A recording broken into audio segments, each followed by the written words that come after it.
بكام البولتي بتقول؟ 65. والتونة 50 دي ب 60. والمرجان ب50. يا مساء العسل او صباح العسل على حسب ما بتشوفوني.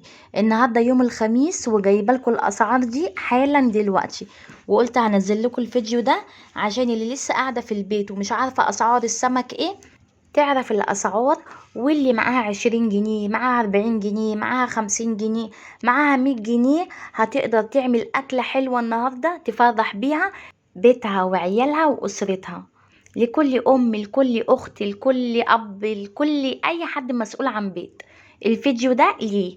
والله العظيم بجد انا لما نزلت وشفت الاسعار دي كده النهارده لازم تسمعوا بنفسه. اصور لكم الراجل وهو بيبيع وهو كمان بيقول الاسعار من بقه عشان تصدقوا وتعرفوا ان الدنيا لسه بخير، وحبيت اللي انا افرحكم وانشطكم وادخل عليكم السرور، وان انتوا تبقوا فرحانين وما يبقاش حد زعلان ولا حد شايل هم حاجه. لا، انت ممكن النهارده تنزلي تعملي لو معكيش الا 20 جنيه، تنزلي تعملي اكله بسارية حلوه قوي على فكره، بتبقى حلوه جدا في الصينيه، بتبقى حلوه قوي مقليه، يعني مش قادره اقول لكم. القراميط اللي بيحبوا الكيلو ب40 جنيه، انا يعني صدقا مش بحبه خالص. هو مش بيحبني. انا كنت اسمع اللي هو بياكل لحم الغريق، مش عارفه هو كده عندكم ولا لا، يعني مش عارفه الناس عارفه المعلومه دي ولا لا. بصوا، هو انتوا خلاص يعني اخواتي وحبايبي واصحابي، وانا مامتي سواحليه من بورسعيد، فعندهم في راس غارب، كانت هي قاعده كمان في راس غارب، فعندهم كانوا لما حد بيغرق كده وبيعرفلوش اهله وكده، فكانوا بيقولوا ان السمك القراميط بياكل بقى بتاع الناس اللي هي ميتة في البحر.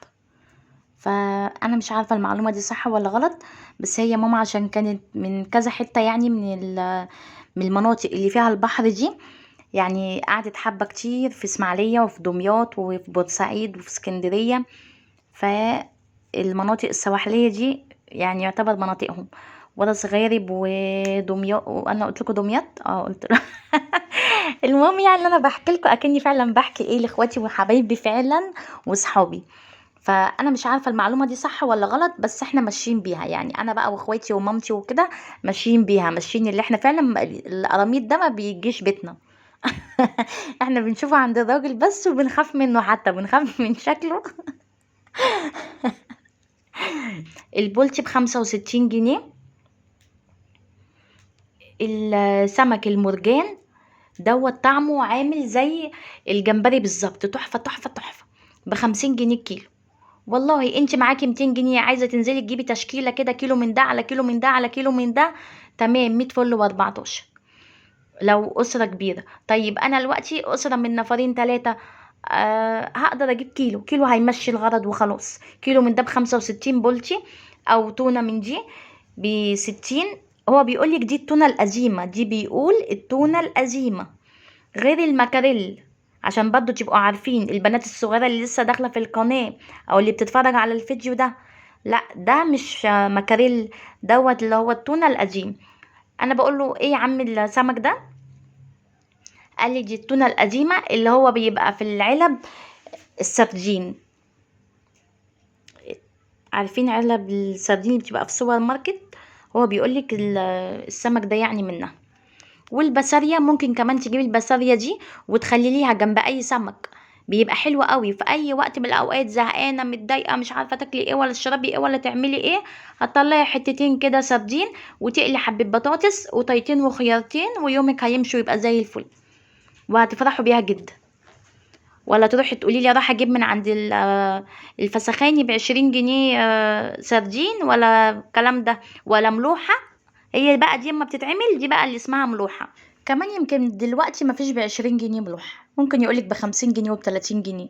فاحنا ممكن اللي احنا نعمل كل حاجتنا في البيت وبأسعار بسيطة.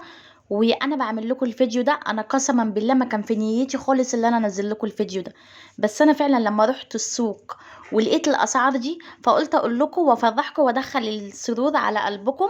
واللي يقدر يفيد اي حد تاني من صحابه في اي حاجة ما يستبخلش عليه، ما يبقاش بخيل كده، يعني احنا ممكن نتصدق حتى لو بمعلومة بسيطة.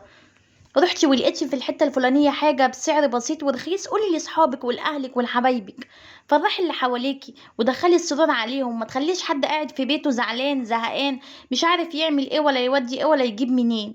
عملتي جمعيه ونفعت معاكي، قولي لاخواتك ولحبايبك ولاصحابك. عايزه اقول لكم انا رايحه السوق، في البيت عندي بيقولوا لي هو انت هتروحي بقى تصوري السمك وتيجي بقى تقولي اسعاره والكلام ده؟ لهم لا لا لا خالص، انا رايحه اجيب حاجات وجايه على طول. بس فعلا ما قدرتش، يعني لما لقيت الحاجه رخيصه قلت ليه ما ينفعش بيها غيري.